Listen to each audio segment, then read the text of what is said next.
بہکاوے ڈرامے کی next episode میں فائنلی ایک طرف سب کو ان کے جرموں کی سزا تو دوسری طرف صبر کا صلہ ملنے والا ہے۔ فائنلی وزیر کی زینت سے ملاقات ہو جاتی ہے۔ پہلے تو اسے اپنی آنکھوں پر یقین ہی نہیں آتا کہ یہ وہی زینت بھابی ہیں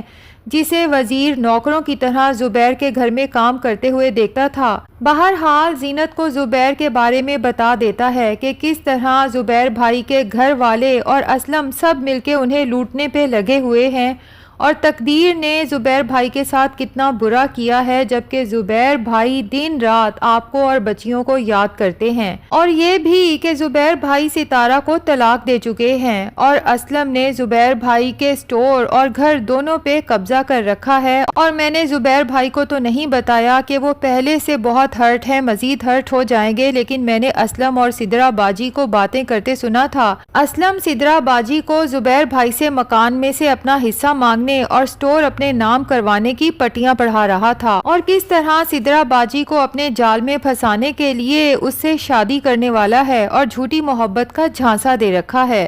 جبکہ اسلم دکان پہ آنے والی ہر خوبصورت لڑکی پر لائن مارتا ہے۔ اور پھر زینت کو یاد آتا ہے کہ اس نے خود اسلم کو ستارہ کے ساتھ ریسٹورنٹ میں دیکھا تھا، اور جس طرح سے اسلم نے ستارہ کے ہاتھوں کو تھام رکھا تھا، صاف نظر آ رہا تھا کہ اسلم کی ستارہ پر بھی گندی نیت ہے۔ زینت کو سدرا کے لیے افسوس تو ہوتا ہے کہ وہ اسلم جیسے آدمی کے ساتھ اپنی زندگی برباد کرنے کا سوچ رہی ہے، لیکن اس سے زیادہ افسوس اسے زبیر کے لیے ہوتا ہے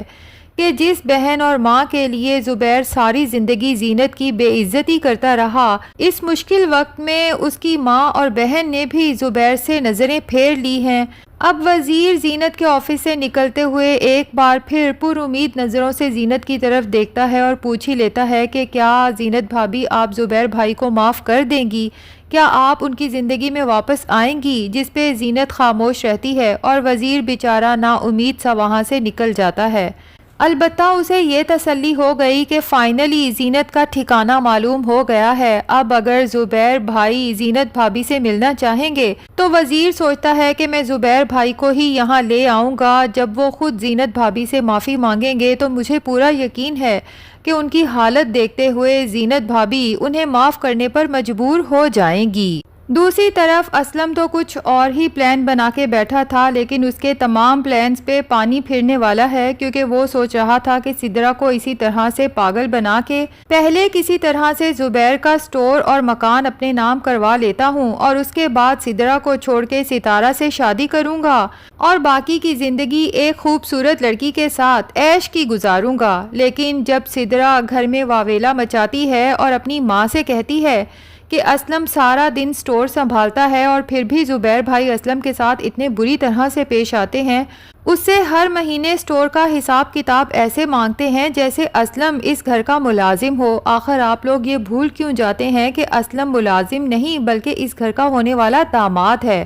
اور اب کان کھول کے سن لیں کہ آج کے بعد اسلم سے کوئی سٹور کا حساب کتاب نہیں مانگے گا، اور میری شادی میں وہ سٹور آپ لوگوں کو میرے نام کرنا ہوگا۔ اماں تو سدرا کی یہ خواہش سن کے پریشان ہو جاتی ہیں کہ اگر سٹور ہم تمہارے نام کر دیں گے تو ہم کھائیں گے کہاں سے؟ جبکہ زبیر بھی سدرا کی یہ بات سن لیتا ہے اور غصے میں وہاں پہنچ جاتا ہے، سدرا سے کہتا ہے کہ اسلم نے جس نیت سے تم سے شادی کا ارادہ کیا ہے نا، اسے جا کے بتا دو کہ اس کی یہ خواہش تو میں مرتے دم تک پوری نہیں ہونے دوں گا۔ اب اگر وہ تم سے پھر بھی شادی کرنا چاہتا ہے تو ٹھیک ہے، اول تو مجھے پورا یقین ہے کہ اس کے بعد وہ تم سے شادی کبھی نہیں کرے گا، اور جہاں تک رہی سٹور کی یا اس گھر کی بات تو کان کھول کے سن لو کہ اول تو یہ سب میرا ہے اور میرے مرنے کے بعد یہ صرف زینت اور میری بچیوں کو ملے گا۔ اب سدرا تو جب یہ سب جا کے اسلم کو بتاتی ہے تو اسلم تو خاصا پریشان ہو جاتا ہے، کیونکہ اس کا تو سارا پلان ہی چوپٹ ہو چکا ہے، لیکن پھر اپنا دماغ چلاتا ہے اور سوچتا ہے کہ ٹھیک ہے، اگر یوں تو یوں ہی صحیح، اب میں سدرا سے شادی ضرور کروں گا، اور شادی کے بعد اسے اتنا تنگ کروں گا کہ مجبوراً زبیر کو اپنا گھر اور سٹور سدرا کے نام لگانا ہی پڑے گا، اور جب ایک دفعہ یہ چیزیں سدرا کے نام لگ جاتی ہیں تو سدرا جیسی بیوقوف عورت سے اپنے نام ٹرانسفر کرانا کون سا مشکل ہے، اور اس کے بعد اس سدرا کو طلاق دے کے ستارہ یا اس سے بھی کسی حسین لڑکی سے شادی کر لوں گا۔ ادھر زینت جب گھر جاتی ہے تو وزیر کی باتیں بار بار اس کے دماغ میں چلنے لگتی ہیں کہ زبیر کی حالت اتنی خراب ہے اور اس حال میں اس کا کوئی دیکھ بھال کرنے والا نہیں ہے۔ زینت اپنے دل کے ہاتھوں مجبور ہو کے زبیر سے ملنے کا اور اس مشکل وقت میں اس کا ساتھ دینے کا فیصلہ کر لیتی ہے، لیکن جب یہ بات وہ نیلم سے ڈسکس کرتی ہے تو نیلم کو تو زبیر کے نام سے ہی نفرت ہے۔ تبھی زینت سے کہتی ہے کہ آپ کو کوئی ضرورت نہیں ہے اس سنگدل انسان سے ملنے کی، جس پہ زینت کہتی ہے کہ کچھ کام ضرورتاً نہیں بلکہ اخلاقاً بھی کیے جاتے ہیں، اور پھر نیلم کو بتا دیتی ہے کہ وہ گھٹیا انسان اسلم زبیر کو دونوں ہاتھوں سے لوٹنے پہ لگا ہے اور سدرا سے شادی بھی کرنے جا رہا ہے، جبکہ میں اچھے سے جانتی ہوں کہ یہ سب کچھ دراصل وہ زبیر کے اسٹور اور مکان پہ قبضہ کرنے کے لیے کر رہا ہے، لیکن میں اس کے ان ناپاک ارادوں کو کامیاب نہیں ہونے دوں گی، اور مجھے لگتا ہے کہ اس سلسلے میں ہمیں ملک صاحب سے ایک بار پھر مدد لینا پڑے گی اور اس اسلم کا مستقل بندوبست کرنا پڑے گا، کیونکہ جب تک اسے حوالات کی ہوا نہیں لگتی تب تک یہ آدمی سدھرنے والا نہیں ہے۔ اور پھر زینت بہت اچھی سی تیار ہو کے اپنی بڑی سی گاڑی کو خود ڈرائیو کرتے ہوئے زبیر کے گھر پہنچ جاتی ہے۔ اب جب زبیر کے گھر کے گیٹ پہ مستقل ہارن دیتی ہے تو اندر سدرا، شہانہ اور اماں پریشان ہو جاتی ہیں کہ آخر یہ ہے کون جو مستقل ہارن پہ ہارن دیے جا رہا ہے،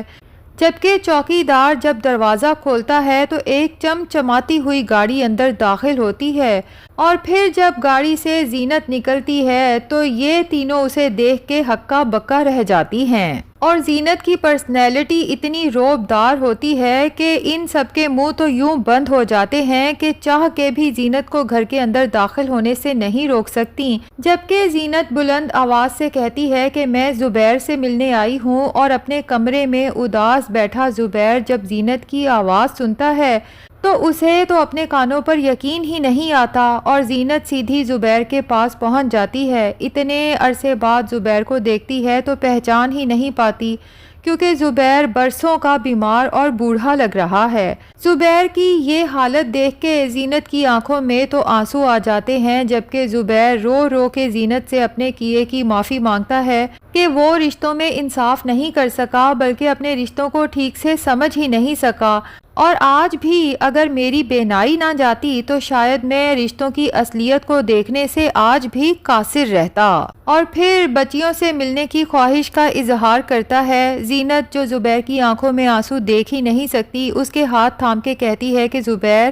میں تو آپ سے ناراض ہی نہیں تھی، آپ کس بات کی معافی مانگ رہے ہیں، اور بچیوں کو بھی آپ سے ملانے جلد لے کے آؤں گی، بلکہ آپ کو اپنے ساتھ اپنے گھر لے کے جاؤں گی، اور بالکل بے فکر ہو جائیں، میں آپ کا بہت اچھا علاج کرواؤں گی اور آپ پہلے کی طرح چلنے اور دیکھنے کے قابل ہو جائیں گے۔ اور ساتھ ہی زینت فیصلہ کر لیتی ہے کہ اب اس اسلم کی اصلیت بھی زبیر اور سدرا کے سامنے لانا بہت ضروری ہے، جس کے لیے وہ ملک صاحب کو کال کرتی ہے، اور یقیناً جب سدرا کے سامنے اسلم کی اصلیت آئے گی تو وہ زینت کی شکر گزار ہوگی، جبکہ دوسری طرف ستارہ جو اسلم کی جھوٹی محبت کے جال میں پھنس کے بہت اونچی اڑانے اڑنے کا سوچ رہی ہے، اسے بھی پتہ چل جائے گا کہ بہت جلد اس کے پر کٹنے والے ہیں۔ تو ناظرین، کیا لگتا ہے کہ جیل کی سلاخوں کے پیچھے اکیلا اسلم جائے گا یا پھر اپنے ساتھ اس ستارہ کو بھی لے کے جائے گا؟ کمنٹ سیکشن میں ضرور بتائیے گا۔ ویڈیو پسند آئی ہے تو لائک اور چینل کو سبسکرائب بھی ضرور کر دیں۔